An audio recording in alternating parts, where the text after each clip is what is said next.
Hello students. So today we are going to discuss load characteristics of different types of DC machines, basically DC generators. अभी हम DC generator के different characteristics study करेंगे. तो आप जानते हैं different types की जो भी machines हैं. तो सबसे पहले start करते हैं separately excited DC generator से. तो separately excited DC generator का मैं इधर एक diagram बना देती हूँ. This is your armature and यहाँ पे एक लोड कनेक्टेड है और यहाँ पे फील्ड वाइंडिंग है, सेपरेटली एक्साइटेड है क्योंकि ये जिसको हम एक्सटर्नल एक डीसी सोर्स से फीड कर रहे हैं. So now this generator is rotated and as you know कि यहाँ पे वोल्टेज जनरेट होगी और क्योंकि सर्किट हमने क्लोज़ किया है तो यहाँ पे करंट फ्लो करना स्टार्ट कर देगा, राइट. ये आर्मेचर करंट और यही करंट आपका लोड में जा रहा है, लोड करंट भी इसको कह सकते हैं. तो आर्मेचर करंट या लोड करंट एक ही बात है क्योंकि जो जनरेटेड आर्मेचर का करंट है that is flowing into your load. तो अब देखने की बात ये है कि डीसी जनरेटर में आपने अगर कोई भी लोड यहाँ पे कनेक्ट नहीं किया है, if it is an open circuit, तो वोल्टेज जनरेट होगी, ठीक है. Because voltage is the ultimate force जिसकी वजह से आपकी इलेक्ट्रॉन्स को एक धक्का लगता है और आपका करंट फ्लो करना स्टार्ट करता है. तो सबसे पहले आपकी वोल्टेज प्रोड्यूस होगी और अगर आपका सर्किट कंप्लीट है तो आपका करंट फ्लो करना स्टार्ट कर देगा, राइट. सो नाउ आपका करंट फ्लो, करंट किसके ऊपर डिपेंड कर रहा है कि कितना आपका करंट फ्लो करेगा. वोल्टेज कितनी जनरेट होगी वो तो आपका जनरेटर पे डिपेंड कर रहा है, ठीक है. हम जानते हैं कि जनरेटर कितनी वोल्टेज जनरेट कर रहा है वो डिपेंड कर रहा है कि कितनी rate of change of flux हो रहा है उसका, right. Electromagnetic induction Faraday's law यही कहता है कि जब फ्लक्स चेंज होगा तो वोल्टेज इंड्यूस होगा. तो और हमें पता है जो फॉर्मूला हमने निकाला वोल्टेज का, हमने निकाला NP/Z/60A या फिर इसको हम ऐसे भी निकाल सकते हैं NdΦ/dt से, rate of change of flux. तो अगर अब वोल्टेज जो है वो किन किन फैक्टर्स पे डिपेंड कर रही है, वो डिपेंड कर रही है आपकी कितनी स्पीड से आप घुमा रहे हो. अगर ज़्यादा तेज़ घुमाओगे तो ज़्यादा वोल्टेज जनरेट होगी. कितने पोल्स की मशीन है, ज़्यादा पोल मशीन है तो ज़्यादा वोल्टेज जनरेट होगी. कितनी फ्लक्स है, अगर ज़्यादा आपके स्ट्रॉन्ग मैग्नेट्स हमने बना दिए हैं, ठीक है, फ्लक्स हमने ज़्यादा कर दी है, जो मैग्नेटिक फील्ड है जिसके बीच में हमारी रोटर रोटेट करता है, तो ये इसकी जो मैग्नेटिक स्ट्रेंथ है इसको हमने बढ़ा दिया. मतलब यहाँ पे हमने जो फील्ड में करंट अगर इंक्रीज़ कर दिया, फील्ड करंट अगर हम बढ़ा देंगे तो ये जो इलेक्ट्रोमैग्नेट फील्ड बनती है वो ज़्यादा स्ट्रॉन्ग बनेगी. तो ज़्यादा स्ट्रॉन्ग को अगर ये कट करेगा तो ज़्यादा वोल्टेज जनरेट होगी.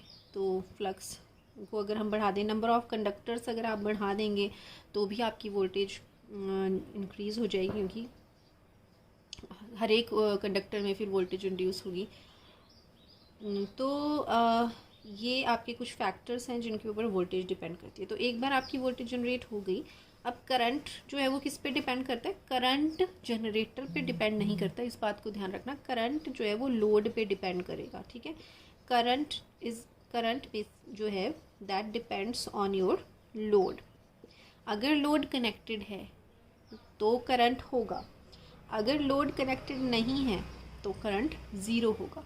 अगर हमने ऐसा लोड लगा दिया जिसका जो ज़्यादा करंट लेता है तो करंट बढ़ जाएगा. अगर ऐसा लोड लगा दिया जो कम करंट लेता है तो करंट कम हो जाएगा. तो बेसिकली लोड पे करंट जो है वो लोड के ऊपर डिपेंड करता है, कैसा लोड लगा है. वोल्टेज तो जनरेटर पे डिपेंड कर रही है but current depends on your load. अगर कोई लोड नहीं है तो कोई करंट नहीं फ्लो करेगा, राइट. तो अब हमने लोड कैरेक्टरिस्टिक्स देखने हैं. तो लोड कैरेक्टरिस्टिक्स क्या है ये आप अपने वर्ड्स में लिख सकते हैं अभी तक जो मैंने समझाया आपको रफ कहीं पे. तो आप ये भी हैबिट डेवलप करो, कोई चीज़ें जो आप मैं सिर्फ समझाने के लिए आपको बताती हूँ उसको साइड में कहीं लिख लिया करो. It will help you in your quick revision. So अपनी लैंग्वेज में लिख सकते हैं उसको. तो अब देखिए लोड कैरेक्टरिस्टिक्स बेसिकली एक ग्राफ है जो आपका वोल्टेज, टर्मिनल वोल्टेज और लोड करंट या आर्मेचर करंट के बीच में। ठीक है, यहाँ पे ये इस करंट और इस टर्मिनल तक हमें कितनी वोल्टेज मिलेगी, इन दोनों के बीच में हमने ग्राफ बनाना है। तो टर्मिनल वोल्टेज हम जानते हैं, टर्मिनल वोल्टेज हमने अभी तक रिलेशन डिराइव कर दिया कि यहाँ से जो जनरेट हो रही है दैट इज़ योर ई। तो ई आर्मेचर का जो इंड्यूस्ड वोल्टेज है वो कहाँ कहाँ पे क्या क्या सप्लाई कर रहा है। One, it is supplying the voltage to your load which is equal to V T, plus it is also supplying the I A R A drops. बीच में ही जो आर्मेचर के रेजिस्टेंस में जो आई ए आर ए ड्रॉप्स हो जाते हैं उसको भी ये सप्लाई कर रहा है। तो टोटल जो जनरेट हो रही है ई ए वो V T plus I A R A है। तो टर्मिनल वोल्टेज हम देख लें तो terminal voltage E A minus I A R A है। जितनी जनरेट हो रही है उसमें से माइनस कर रहे हैं हम आई ए आर ए। तो हमने देख रहे हैं कि टर्मिनल वोल्टेज जितनी जनरेट हुई है वो ज़्यादा है, पर टर्मिनल पे आपको कुछ कम मिलती है बीच में ही, क्योंकि कुछ ड्रॉप्स हो जाते हैं। ओके, तो ये बेसिकली वो इक्वेशन है जो बता रही है कि टर्मिनल वोल्टेज जो है वो ई ए के बराबर नहीं है, बट ई ए में से कुछ सब्ट्रैक्ट हो चुका है, जो बीच में ही कहीं वो वोल्टेज खप चुकी है। जो वोल्टेज बची है बाकी वो टर्मिनल पे अपीयर हो रही है। So now we have to determine the relation between this load current and terminal voltage। तो अब अगर मान लो आपका लोड बढ़ गया, ओके, फर्स्ट ऑफ ऑल चलो लेट्स कंसीडर कि लोड अभी ज़ीरो है। When your load is zero means you have not connected any load here, it is an open circuit.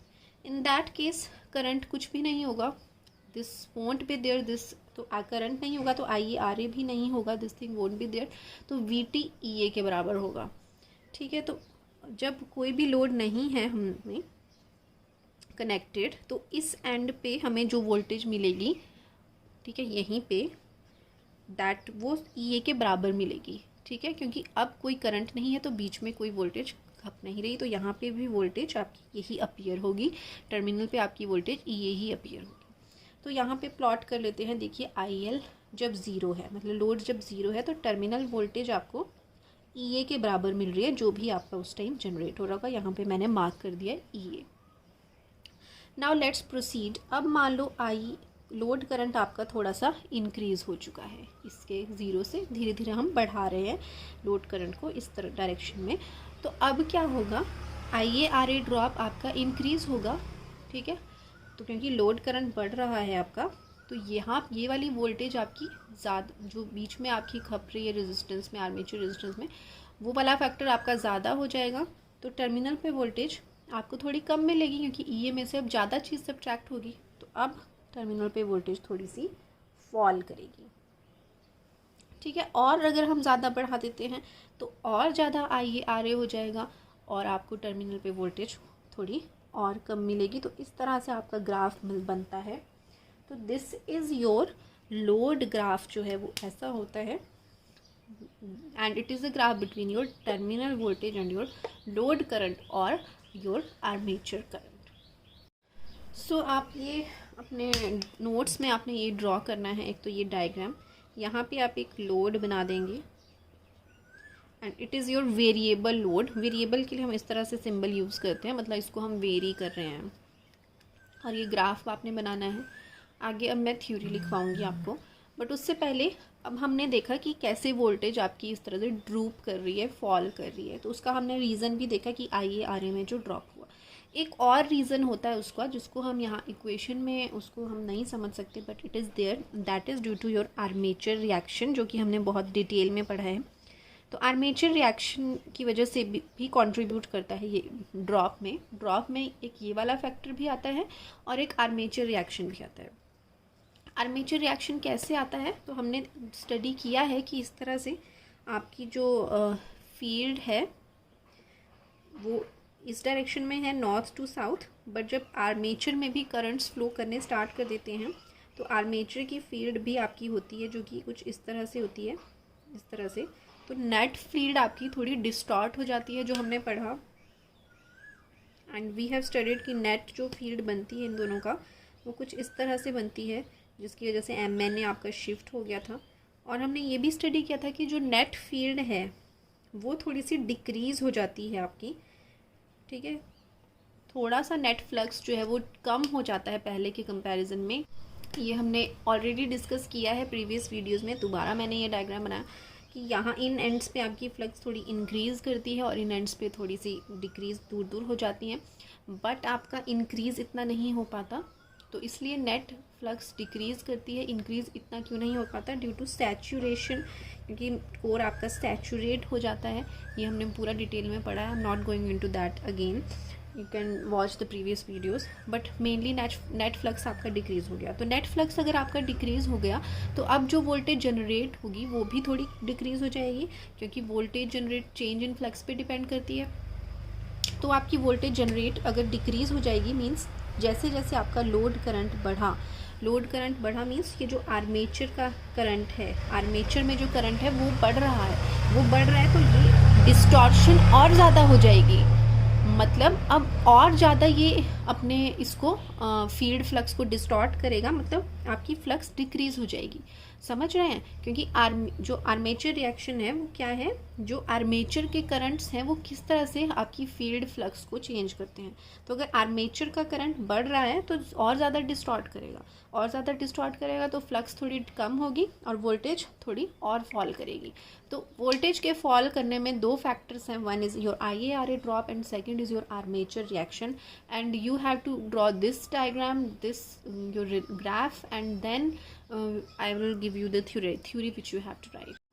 So you can write this theory that when no load is connected, then terminal voltage VT is equal to OC। जब कोई भी load connected नहीं था, जब load current zero था, तो terminal voltage, इस axis में टर्मिनल वोल्टेज जो है वो कितनी है आपकी, इतनी थी। OC के बराबर आप कुछ भी मार्किंग दे सकते हो अपने अकॉर्डिंग। यहाँ पे OC जो EA के बराबर है, नो लोड जो इंड्यूस हुई है वोल्टेज, और वो उसकी वैल्यू हमें पता है NP5Z/60A होती है। दिस इज़ योर हेडिंग, ये वाली चीज़ आपकी हेडिंग है इसमें। अब नेक्स्ट पॉइंट है कि जब जनरेटर को लोड करेंगे जैसे जैसे, तो IL इंक्रीज़ करेगा, लोड करंट इंक्रीज़ करेगा। जैसे हम लोड को बढ़ाएंगे तो लोड करंट इंक्रीज़ करने से ड्रॉप्स आपके इंक्रीज़ हो जाएंगे। The increase in IL, load current में increase, causes a drop in the terminal voltage. Terminal voltage हम देख सकते हैं जैसे जैसे लोड करंट बढ़ रहा है टर्मिनल वोल्टेज ड्रॉप कर रही है। क्यों? First is IaRa drop in armature circuit, and second is reduction in air gap flux due to armature reaction resulting in reduction in induced voltage। क्योंकि अगर फ्लक्स कम हो चुका है तो वोल्टेज जो इंड्यूस होगी वो भी कम होगी, और अगर इंड्यूस्ड वोल्टेज कम है तो टर्मिनल पे वोल्टेज ऑटोमेटिकली कम मिलेगी। तो these are your two reasons। Now second हम देखते हैं load characteristics of shunt excited DC generator. तो शंट एक्साइटेड में क्या होगा, यहाँ पे मैंने डायग्राम बना लिया है। यहाँ पे एक जनरेटर है और शंट में ये फील्ड कनेक्टेड है जो कि पैरेलल में है, और लोड के अक्रॉस ये हमने प्लेस किया है। तो अब इसमें हम देखते हैं कैसे करेक्टरिस्टिक्स आपका बनेगा। तो इसका अभी तक हम सेपरेटली एक्साइटेड का देख चुके हैं, दोबारा से मैं बना रही हूँ सेपरेटली एक्साइटेड का। This is your load current. So we have seen that their characteristics were drooping. So this was your separately excited. अब शंट का जो है वो इससे थोड़ा और नीचे बनता है, ये शंट के लिए। तो शंट के कैरेक्टरिस्टिक्स थोड़ा और ज़्यादा ड्रूपिंग होते हैं। तो यहाँ पे आप लिख सकते हैं इसमें कि shunt generator has more drooping characteristics than separately excited generator, because अब हम इसके रीज़न मैं आपको पहले एक्सप्लेन करती हूँ। तो क्या है कि हमने देखा कि आपका जनरेटर जो है वो इस तरह से होगा, शंट एक्साइटेड। यहाँ पे लोड होगा and this is your terminal voltage जो यहाँ पे मिलती है हमें टर्मिनल्स के अक्रॉस, ठीक है। दिस वोल्टेज, ये भी जो सिर्फ जनरेट हो रही है आर्मेचर वो ये कर रहा है, बट क्योंकि आर्मेचर की अपनी ही वाइंडिंग में जो लॉसेस हो जा रहे हैं इस वजह से जो हमें इन टर्मिनल्स पे वोल्टेज मिलती है या इन टर्मिनल्स पे, दैट इज़ योर VT, वो हम जानते हैं। तो अब ये फील्ड करंट जो है IF, ये क्यों फ्लो कर रहा है यहाँ पे, अपनी ही वोल्टेज से ये करंट फ्लो कर रहा है, ठीक है। सेपरेटली एक्साइटेड में तो ये अलग से हम इसको डीसी से कर रहे थे फीड, बट यहाँ पे इसी वोल्टेज से ये फील्ड करंट इसमें फ्लो कर रहा है। तो यहाँ पे आप देखिए कि इस तरह से अगर आपका एक फील्ड है और यहाँ पे आर्मेचर है, तो ये जो फील्ड पोल्स बन रहे हैं ये इसी वोल्टेज से बन रहे हैं। तो अब हमें पता है कि जो ये टर्मिनल वोल्टेज है वो लोड के साथ हमारी डिक्रीज़ कर रही है, बट शंट की सेपरेटली एक्साइटेड के कंपैरिजन में ज़्यादा क्यों डिक्रीज़ कर रही है वो देखते हैं। क्योंकि जो टर्मिनल वोल्टेज है वो हमने देखा कि ई ए माइनस आई ए आ रहे हैं, तो टर्मिनल वोल्टेज आपकी डिक्रीज़ कर रही है। तो जो आई एफ करंट है फील्ड का वो क्या है आपका, दैट इज़ इक्वल टू, आप देख सकते हैं इसके क्रॉस वोल्टेज कितनी है, terminal voltage upon resistance, because current is equal to voltage upon resistance. तो इस फील्ड वाइंडिंग की जितनी रेजिस्टेंस है दैट इज़ योर आर, और वी टी जो इसके क्रॉस हमें वोल्टेज मिल रही है टर्मिनल वोल्टेज वो है वी टी। तो क्योंकि वी टी जो है वो हमारा डिक्रीज़ कर रहा है, क्योंकि आई ए आर ए की वजह से प्लस आर्मेचर रिएक्शन की वजह से, दो फैक्टर्स की वजह से आपका लोड जब इंक्रीज़ कर रहा है तो टर्मिनल वोल्टेज डिक्रीज़ कर रहा है। तो this terminal voltage is decreasing. तो अगर ये टर्मिनल वोल्टेज डिक्रीज़ करेगा तो जो फील्ड करंट है, जो फील्ड में करंट जा रहा है वो भी कम हो जाएगा, क्योंकि इसी वोल्टेज की वजह से फील्ड में करंट जा रहा है। तो ये फील्ड का करंट कम हो गया, फील्ड का करंट कम हो गया मतलब ये जो बाहर वाले आपके फील्ड मैग्नेट्स हैं इनमें अब जो करंट है वो कम जा रहा है, मतलब ये इनकी जो मैग्नेटिक स्ट्रेंथ है वो कम हो रही है, मतलब जो ये फ्लक्स बनाते थे वो और कम बना रहे हैं, ठीक है। और कम बनाएंगे तो आपकी यहाँ पे जो वोल्टेज है वो और कम हो जाएगी। ये वोल्टेज अगर कम हो गई तो इसकी वजह से जो फील्ड में करंट जा रहा था, ठीक है, that was equal to voltage upon resistance, वो वाली करंट और कम हो जाएगा क्योंकि वोल्टेज कम हो गई। ये करंट कम हो जाएगा मतलब ये मैग्नेट और वीक हो गया, तो जो जनरेट हो रही थी वोल्टेज और कम हो जाएगी। तो इस तरह इस फैक्टर की वजह से, क्योंकि यहाँ पे फील्ड करंट भी आपके वोल्टेज पे डिपेंड कर रहा है, वोल्टेज तो डिक्रीज़ हो ही रही थी, सेपरेटली एक्साइटेड में भी लोड के साथ डिक्रीज़ हो रही थी, बट सेपरेटली एक्साइटेड में वो वोल्टेज डिक्रीज़ होने की वजह से फील्ड पे कोई असर नहीं पड़ रहा था, फील्ड तो कांस्टेंट ही रह रहा था क्योंकि फील्ड को हम एक्सटर्नल डीसी से सप्लाई कर रहे थे। बट यहाँ पे क्योंकि फील्ड भी आपकी वोल्टेज पे डिपेंड है, तो क्योंकि वोल्टेज कम होगी तो ये फील्ड और कम हो जाएगा, जिसकी वजह से वोल्टेज और ज़्यादा डिक्रीज़ हो जाएगी। तो बेसिकली यहाँ पे डबल एक्शन हो रहा है, जिस वजह से शंट के कैरेक्टरिस्टिक्स और ज़्यादा नीचे आते हैं सेपरेटली एक्साइटेड के कंपैरिजन में। तो अब मैं आपको लिखवाती हूँ यहाँ इसके बाद से। इसमें आगे लिखेंगे because the drop in voltage due to I A R A and armature reaction, जो वोल्टेज में ड्रॉप हुआ आई ए आर ए और आर्मेचर रिएक्शन की वजह से, it will result in the reduction of field current. उस ड्रॉप की वजह से फील्ड करंट भी कम हो जाएगा, क्योंकि field current voltage upon resistance है। तो वोल्टेज जब ड्रॉप हुई हमारी, क्योंकि आई ए आर ए और आर्मेचर रिएक्शन दोनों फैक्टर्स की वजह से, तो फील्ड करंट भी डिक्रीज हो जाएगा। ब्रैकेट में लिखा है voltage is reduced I F will be reduced. तो आई एफ रिड्यूस हो गया तो आपकी जो फ्लक्स है वो आपकी रिड्यूस हो जाएगी, और ज़्यादा रिड्यूस हो जाएगी। तो this decrease in I F will further decrease the terminal voltage, इस वजह से आपकी टर्मिनल वोल्टेज और ज़्यादा डिक्रीज हो जाएगी। तो इसलिए इसके करेक्टरिस्टिक्स थोड़े और नीचे बनते हैं। So now series excited DC generator का देखते हैं। सीरीज़ यहाँ पे मैंने एक जनरेटर ड्रॉ कर लिया जिसमें सीरीज़ में मैंने फील्ड ड्रॉ कर दी है और यहाँ पे लोड लगाया है। इसके करेक्टरिस्टिक्स आपके इस तरह से बनते हैं, दोनों से डिफरेंट बनते हैं, ठीक है। बाकियों का हमने देखा था इस तरह से सेपरेटली एक्साइटेड का बनता था और इस तरह से आपका शंट का बनता था, बट आपका सीरीज़ का इस तरह से बनेगा टर्मिनल और लोड करंट का। तो अब इसका हम रीज़न देखते हैं, एक्सप्लेनेशन देखते हैं क्यों। तो नो लोड पे, एट नो लोड मीन्स जब आई एल ज़ीरो है उसमें इंड्यूस्ड ईएमएफ भी ज़ीरो होगा। जब लोड करंट ज़ीरो है तो वोल्टेज भी ज़ीरो होगी। क्यों होगी? क्योंकि अभी हमने सेपरेटली एक्साइटेड में तो देखा था कि इस तरह से जनरेटर था और ये लोड था और यहाँ पे अलग से हमने फील्ड को एक्साइट किया था। तो जब हम इस फील्ड में घुमा रहे थे तो चाहे लोड कनेक्टेड हो चाहे ना हो, यहाँ पे आपको वोल्टेज मिल जाती थी। बट यहाँ पे सीरीज़ में ही फील्ड लगा है, सीरीज़ में ही फील्ड लगा है मतलब अगर मैंने लोड यहाँ पे हटा दिया, तो लोड हटा दिया मतलब यहाँ पे अब कोई करंट फ्लो नहीं करेगा। अगर यहाँ पे इस फील्ड में कोई करंट नहीं जाएगा अगर लोड नहीं है, क्योंकि कोई इसको कंप्लीट पाथ नहीं मिलेगा करंट को, ओपन सर्किट हुआ ये, तो अगर फील्ड में कोई करंट ही नहीं जा रहा तो आपकी फ्लक्स ही नहीं बनेगी, जो वर्किंग फ्लक्स होती है वो ही नहीं बनेगी। अगर फ्लक्स ही नहीं होगी तो वोल्टेज ही इंड्यूस नहीं होगी। तो आप, क्योंकि हमें पता है इस तरह से पोल्स होते हैं और यहाँ पे आपका आर्मेचर है और ये फील्ड है, तो इस फील्ड में जब करंट ही नहीं गया, क्योंकि सीरीज़ में लगा है ये, तो अभी जनरेटर ये ओपन सर्किट हो गया है, तो कुछ करंट ही नहीं जाएगा, तो यहाँ पे कोई फ्लक्स ही नहीं बनेगी और कोई वोल्टेज ही जनरेट नहीं होगी। शंट में क्या था, शंट में जो था वो यहाँ पे आपकी फील्ड लगी थी, ठीक है। तो और रेजिडुअल मैग्नेटिज्म की वजह से आपका वोल्टेज बिल्डअप हो जाता था, राइट। पर यहाँ पे क्या होगा, यहाँ पे तो आपका लोड ही जब कनेक्टेड नहीं है, जब इधर कुछ लोड ही नहीं है, तो यहाँ पे तो कभी करंट फ्लो ही नहीं करेगा, तो यहाँ पे आपको फील्ड बिल्डअप ही नहीं होगा अगर ओपन सर्किट है ये, राइट। शंट में फील्ड बिल्डअप हो जाता था ओपन सर्किट पे भी, जो हमने लास्ट में लेक्चर पढ़ा मैंने कैसे वोल्टेज बिल्डअप होता था, क्योंकि रेजिडुअल मैग्नेटिज्म की वजह से यहाँ वोल्टेज जनरेट होती थी, जिसकी वजह से ये यहाँ पे पैरेलल में ये करंट दे देता था और ये फील्ड और बढ़ जाती थी।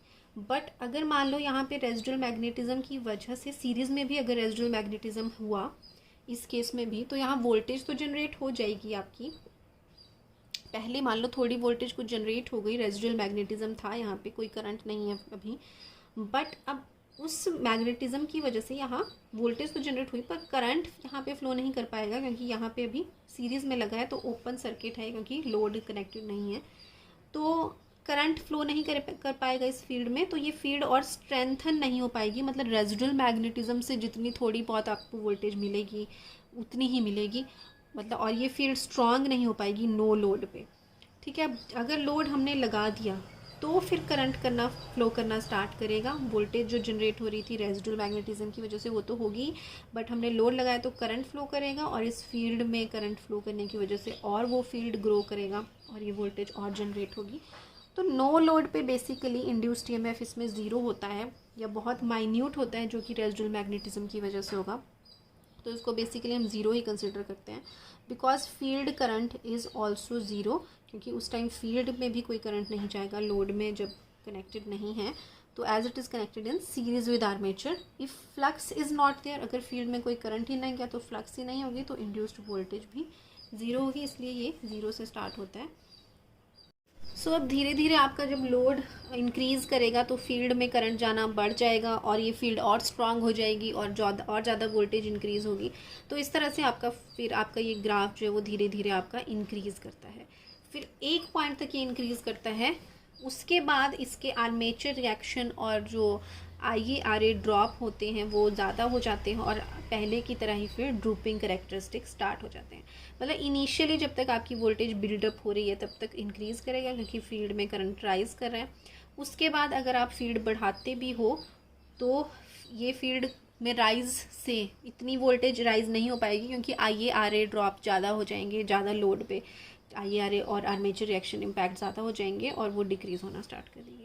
तो this terminal voltage continues to rise till the effect of, ये बढ़ती रहती है कब तक, जब तक till the effect of IaRa and armature reaction, IaRa और आर्मेचर रिएक्शन के इफेक्ट उसको डिक्रीज़ करना स्टार्ट नहीं कर देते, तब तक वो बढ़ती रहेगी। तो start to decrease the voltage. After that आप लिख सकते हैं, after that curve starts falling, उसके बाद आपका कर्व फॉल करना स्टार्ट कर देता है। सो now the last one is compound excited DC generator. So since we all know that compound excited DC generators are of two types, one is your cumulatively compound and other is your differentially compound. दोबारा से एक बार मैं आपको revise करवा देती हूँ कि जो कंपाउंड एक्साइटेड होते हैं उनमें दोनों टाइप ऑफ वाइंडिंग्स होती है, सीरीज वाइंडिंग भी होती है और शंट वाइंडिंग भी होती है। तो दोनों के कैरेक्टरिस्टिक्स का कंबाइन होके इसके कैरेक्टरिस्टिक्स बेसिकली बनेंगे। तो आपने देखा कि सीरीज़ के कैरेक्टरिस्टिक्स किस तरह से बनते हैं, या शंट के कैरेक्टरिस्टिक्स हमने देखा कि इस तरह से टर्मिनल वोल्टेज के साथ फॉल होता है, और सीरीज़ का कैरेक्टरिस्टिक्स हमने देखा कि किस तरह से वो राइज होता है एक पॉइंट तक, ठीक है। तो इसका सीरीज़ में किस तरह से हमारा राइज होता है करंट के साथ, क्योंकि फ्लक्स भी सीरीज़ में इंक्रीज़ होती है और टर्मिनल शंट में ये जो शंट का है ये इस तरह से फॉल होता है। तो क्यूमुलेटिव का कैसे होगा? तो अब ये डिपेंड करता है कि हमारी सीरीज़ वाइंडिंग ज़्यादा है कि फ्लक्स शंट वाइंडिंग ज़्यादा है। अगर सीरीज़ वाइंडिंग के नंबर ऑफ टर्न्स ज़्यादा हैं तो सीरीज़ वाइंडिंग डोमिनेट करेगी, अगर शंट वाइंडिंग के नंबर ऑफ टर्न्स ज़्यादा है तो शंट वाइंडिंग डोमिनेट करेगी। तो depending upon the number of turns in further cumulatively compound को 3 कैटेगरीज में डिफ्रेंशिएट किया गया है। तो दोबारा मैं आपको बोल रही हूँ, आपने सबसे पहले हेडिंग डालनी है। ये 2 टाइप्स की है, cumulatively compound and differentially compound. Cumulative compound में सीरीज और शंट वाइंडिंग की जो फ्लक्स है वो ऐड होती है, दोनों सेम डायरेक्शन में होती है। और डिफरेंशियली कंपाउंडेड में जो दोनों की फ्लक्स है वो सब्ट्रैक्ट होती है, क्योंकि ये ऑपोजिट डायरेक्शंस में होती है। तो सबसे पहले हम क्यूमुलेटिवली कंपाउंड की बात कर रहे हैं जिनमें दोनों की फ्लक्स ऐड हो रही है। तो ऐड होगी, अब दोनों जो नेट इफेक्ट होगा वो दोनों का रिजल्टेंट होगा। तो अब डिपेंड करेगा कि शंट का कैरेक्टरिस्टिक्स इस तरह का और सीरीज़ का इस तरह का, इन दोनों का आपका कुछ बीच में इसका कैरेक्टरिस्टिक्स बनेगा।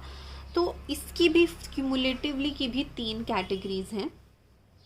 तो आप इसमें ये वाला डायग्राम बना देना, क्यूमुलेटिवली जो कंपाउंड जनरेटर का बेसिक डायग्राम होता है वो आप बना देना। यहाँ पे ये सीरीज़ वाइंडिंग है और ये शंट वाइंडिंग है।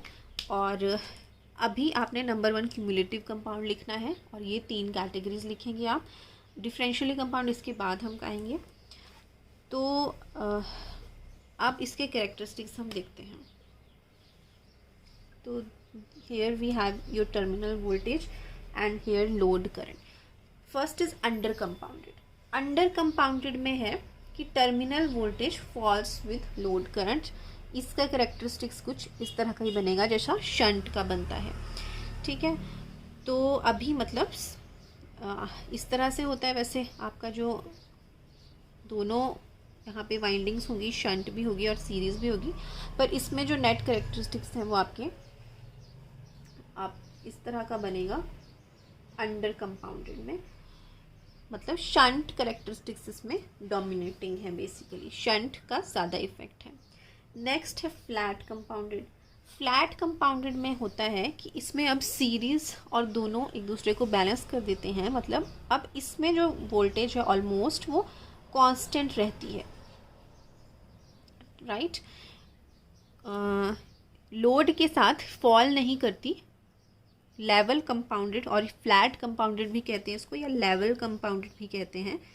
इसमें लेवल रहते हैं आपकी characteristics. And last is your over compounded. Over compounded में terminal voltage rises with load current. इसमें आपका इस तरह का राइज होता हुआ दिखता है। मतलब यहाँ पे आपके सीरीज़ का डोमिनेशन हो गया, सीरीज़ ज़्यादा डोमिनेट कर गया कैरेक्टरिस्टिक्स। यहाँ पे दोनों ने बैलेंस किया, इसलिए हमें ना इंक्रीज़ मिल रहा है ना डिक्रीज़ मिल रहा है, बिल्कुल फ्लैट मिलते हैं। और यहाँ पे आपको शंट कैरेक्टरिस्टिक डोमिनेट करता है तो यहाँ पे डिक्रीज़ मिलता है।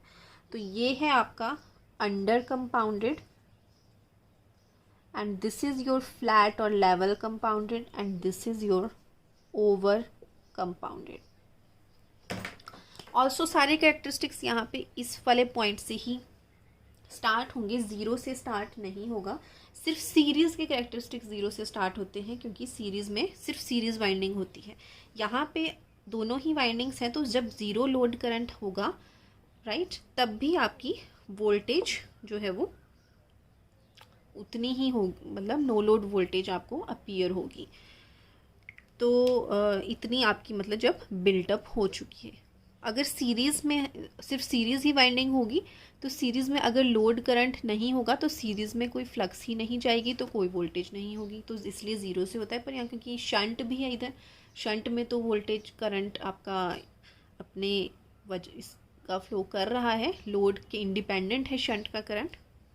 तो चाहे लोड आगे कनेक्टेड हो चाहे ना हो, suppose this is your load further जो लगाया है हमने, तो लोड चाहे है चाहे ना है, पर शंट में तो आपका करंट जा ही सकता है क्योंकि ये पैरेलल में है। बट जो सीरीज़ वाइंडिंग होती है, अगर मान लो शंट नहीं है, सिर्फ सीरीज़ ही वाइंडिंग है, तो अगर लोड नहीं होगा तो इसमें तो कोई करंट ही नहीं जा पाएगा क्योंकि ये इसके सीरीज़ में है। लोड अगर नहीं होगा तो यहाँ पे कोई करंट नहीं जाएगा।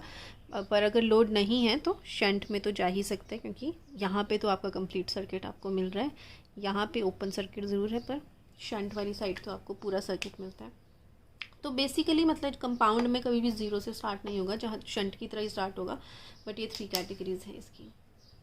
Now the last one is differentially compounded. अब डिफरेंशियली कंपाउंडेड में क्या है आपका, अगेन डायग्राम तो सेम ही है, बट इसमें जैसे जैसे आपका लोड करंट इंक्रीज़ करेगा तो डिफरेंशियली कंपाउंडेड में जो सीरीज़ की फ्लक्स है और जो शंट की फ्लक्स है वो ऑपोजिट डायरेक्शन में होती हैं और वो एक दूसरे को सब्ट्रैक्ट करती हैं, राइट। इस तरह से उनको बाउंड किया जाता है कि दोनों फ्लक्स एक दूसरे को अपोज करती हैं। अब जैसे जैसे लोड करंट इंक्रीज़ करेगा वैसे वैसे सीरीज़ फ्लक्स जो है वो और ज़्यादा स्ट्रांग होगी क्योंकि सीरीज़ फ्लक्स में लोड करंट ही फ्लो कर रहा है, तो ये तो ज़्यादा स्ट्रांग होती रहेगी, राइट। और शंट में तो आपका ये इंडिपेंडेंट है लोड के। शंट में जो फ्लक्स है क्योंकि वो इसमें जो करंट है वो पैरेलल में है, तो जितनी वोल्टेज इसको इधर मिल रही है वोल्टेज अपॉन इसकी रेजिस्टेंस के बराबर ही इसमें करंट फ्लो करेगा। तो लोड करंट पे तो ये डिपेंड नहीं कर रहा है। तो क्या है कि जैसे जैसे लोड बढ़ रहा है वैसे वैसे आपका ये वाला फ्लक्स जो है वो स्ट्रांग हो रहा है। ये स्ट्रांग हो रहा है और आपका ये इसको अपोज करेगा, तो नेट जो फ्लक्स है वो आपकी कम हो जाएगी क्योंकि इसको अपोजिशन ज़्यादा मिल रही है, तो ज़्यादा ये इसको सब्ट्रैक्ट करेगी दोनों फ्लक्स। तो नेट फ्लक्स जैसे जैसे लोड इंक्रीज़ होगा घट जाएगी क्योंकि सब्ट्रैक्शन हो जाएगी दोनों की। तो इसमें नेट फ्लक्स घट जाएगी अगर, तो वोल्टेज जो जनरेटेड आपको मिलेगी वो कम मिलेगी। तो इसलिए जो डिफरेंशियली कंपाउंडेड है उसके टर्मिनल्स बहुत जल्दी इस तरह से फॉलिंग होते हैं, ठीक है। शंट के इस तरह से धीरे धीरे होता है। डिफरेंशियली कंपाउंडेड में सबसे ज़्यादा आपके स्टीप कैरेक्टरिस्टिक्स होते हैं बिकॉज दोनों एक दूसरे को अपोज करते हैं। सीरीज फ्लक्स इंक्रीज़ करती है with the load which opposes your shunt flux. Net flux जो डिक्रीज़ हो जाती है काफ़ी और ये फॉलिंग आपको कैरेक्टरिस्टिक्स मिलते हैं। अब आप ये लिख लीजिए और डायग्राम इधर बना लीजिए टर्मिनल वोल्टेज और लोड करंट के बीच में, and this is your differentially compounded, ठीक है। अब मैं आपको टोटल एक डायग्राम बनाऊंगी जिसमें मैं सभी टाइप की मशीन्स के कैरेक्टरिस्टिक्स आपको एक बार बनाती हूँ। तो एक और इम्पॉर्टेंट पॉइंट यहाँ पे डिस्कस कर रही हूँ मैं। तो यहाँ पे मैं एक डायग्राम बना रही हूँ आपकी अगेन एक कंपाउंड जनरेटर का। यहाँ पे ये शंट फील्ड वाइंडिंग है एंड ये आपकी सीरीज़ है। तो अब हम कैसे कंट्रोल करेंगे कि आपकी मशीन ओवर कंपनसेटेड हो, अंडर कंपनसेटेड हो या फ्लैट कंपनसेटेड हो। उसको ही करने का एक और तरीका है, आपको इस तरह एक अच्छी इंसाइट देगा ये इस टॉपिक में। तो देखो अगर यहाँ पे क्या किया जाता है, एक डाइवर्टर इस तरह से एक रेजिस्टेंस होती है, वेरिएबल रेजिस्टेंस रहती है, ठीक है। इस रेजिस्टेंस को कंट्रोल करके कम या ज़्यादा करके, वेरिएबल रेजिस्टेंस आप जाते हैं एक रियोस्टैट टाइप का होता है जिसको हम यहाँ से कंट्रोल होता है, इसमें रेजिस्टेंस को कम या ज़्यादा किया जा सकता है। तो इसकी हेल्प से हम अपनी मशीन को ओवर कंपाउंडेड भी बना सकते हैं, अंडर कंपाउंडेड भी बना सकते हैं और फ्लैट कंपाउंडेड भी बना सकते हैं। कैसे बना सकते हैं, अगर हम इसकी रेजिस्टेंस को कम कर देते हैं, ठीक है, सपोज़ इसकी रेजिस्टेंस हमने कम कर दी, तो जो करंट आएगा वो करंट कम रेजिस्टेंस वाले पाथ से जाना प्रेफर करेगा, तो फील्ड में जो करंट है वो कम हो जाएगा, ठीक है। अगर इसकी रेजिस्टेंस मैंने कम कर दी तो करंट फिर यहाँ से ज़्यादा जाएगा, इधर से कम जाएगा, तो सीरीज़ वाले में आपकी फ्लक्स कम हो जाएगी, तो सीरीज़ का जो इम्पैक्ट है वो कम हो जाएगा। तो सीरीज़ का इम्पैक्ट अगर कम हो गया तो आपका मशीन कौन सी वाली साइड जाएगा, अंडर कंपाउंडेड वाली साइड जाने लग पड़ेगा, ठीक है। अगर आपने इस तरह से इसको एडजस्ट किया कि दोनों का इफ़ेक्ट ऑलमोस्ट सेम हो जाए तो फिर आपकी मशीन फ्लैट कंपाउंडेड की तरफ जाएगी। अगर हमने इसकी रेजिस्टेंस को बढ़ा दिया, इंक्रीज़ कर दिया, तो ज़्यादा करंट अब ऊपर से जाना प्रेफर करेगा, यहाँ से नहीं, ऊपर से जाना प्रेफर करेगा, मतलब फील्ड वाली वाइंडिंग से जाना प्रेफर करेगा, तो सीरीज़ की फ्लक्स अब बढ़ जाएगी। तो सीरीज़ वाली की फ्लक्स अगर बढ़ जाएगी तो फिर आपकी मशीन ओवर कंपाउंडेड वाली साइड जाना प्रेफर करेगी। तो इस तरह से हम एक डाइवर्टर का यूज़ करके हम डिग्री ऑफ कंपाउंडिंग को कंट्रोल कर सकते हैं। तो आप ये लिख भी सकते हैं कि डिग्री ऑफ कंपाउंडिंग, डिग्री कितनी कंपाउंडिंग है आपकी, कैसी कंपाउंडिंग है, degree of compounding can be controlled by connecting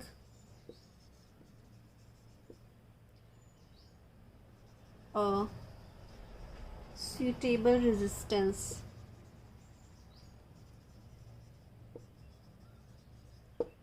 in parallel with series field।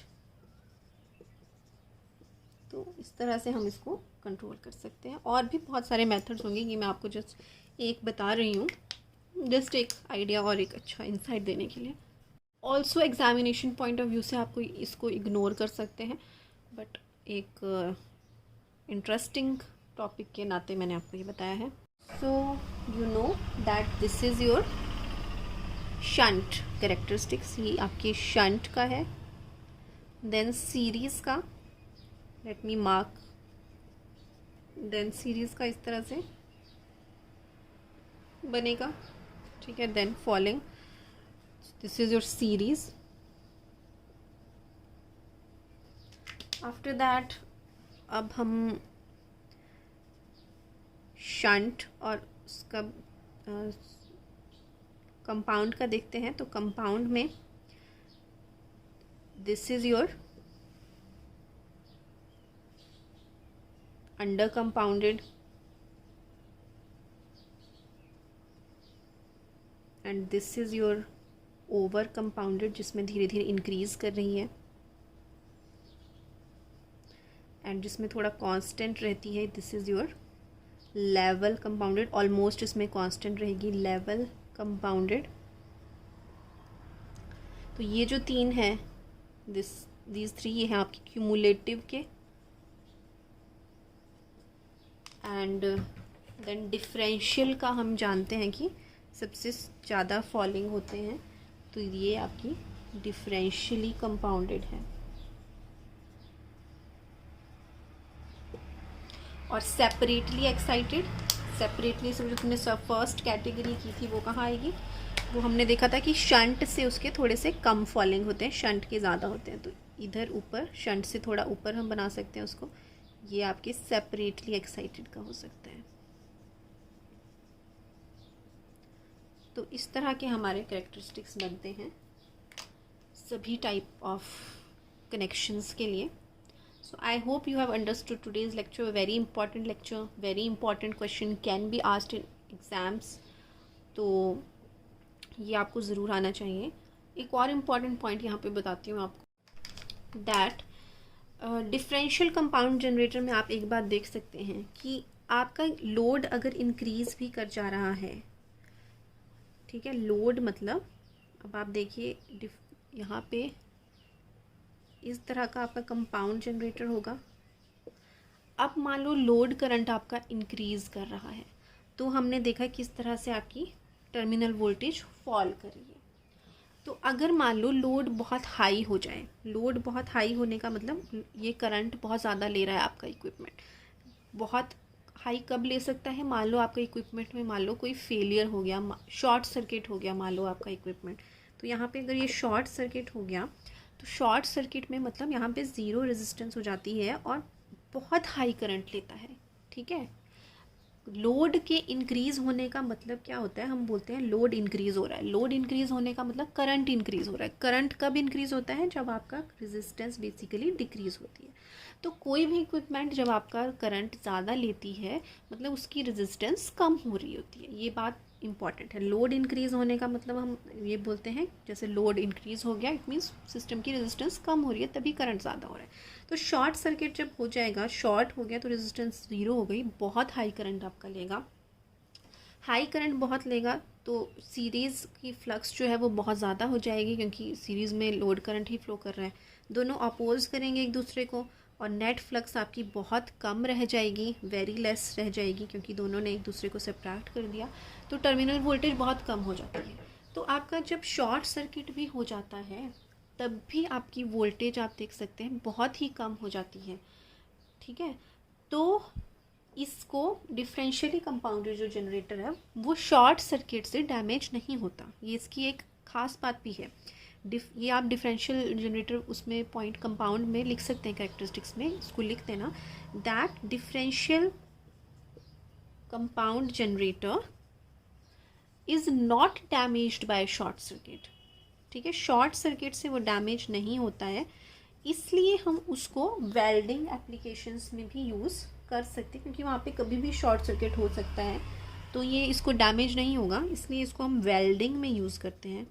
ठीक है, पहले तो करते थे, अब तो और भी टेक्नोलॉजी आ चुकी है, तो इसलिए इसकी वेल्डिंग में एप्लीकेशन है, बिकॉज वेल्डिंग में फ्रीक्वेंट शॉर्ट सर्किट्स होने की संभावना रहती है एंड योर कंपाउंड जो है वो शॉर्ट सर्किट से डैमेज नहीं होता है। तो आप इसको अपने वर्ड्स में लिख सकते हैं। So that's it about today's lecture, hope you have understood it.